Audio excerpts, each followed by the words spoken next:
আজকে দেখো আমি বানিয়েছিলাম লস্যি। এই গরমে লস্যিটা সবারই খুব পছন্দের। তো দেখো তার জন্য কিছুটা কাজু কিশমিশ আমি নিয়েছিলাম ব্লেন্ড করে নেব বলে। তো তার মধ্যে দিয়ে দিলাম কিছুটা চিনি।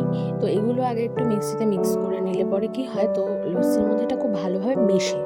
তো এর মধ্যে আমি কিছুটা বিট নুনও দিয়ে দিলাম একসাথে মিক্স করব বলে।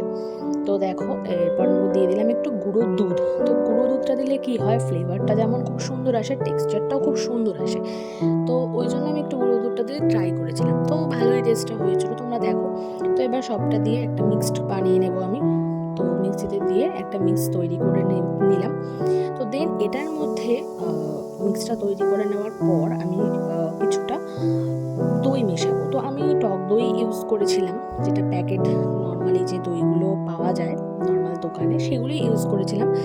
তো এইটা দিলে কি হয়, একটু চিনিটা বেশি লাগে, কারণ এই দইটা প্রচণ্ড টক। তো তোমরা যে যেমন টেক্সট খাও অনুযায়ী খাও, সেই অনুযায়ী চিনি মিশিয়ে নেবে। তো আমি দইটা দিয়ে এটাকে আবার খুব ভালো করে মিক্সিতে মিক্স করে নেব। তো দেখো এর মধ্যে মিক্স করার আগে আমি কিছুটা বরফ দিয়েছিলাম, যেহেতু প্রচণ্ড তখন সেই সময়টা গরম ছিল, আমি কদিন আগে বানিয়েছিলাম।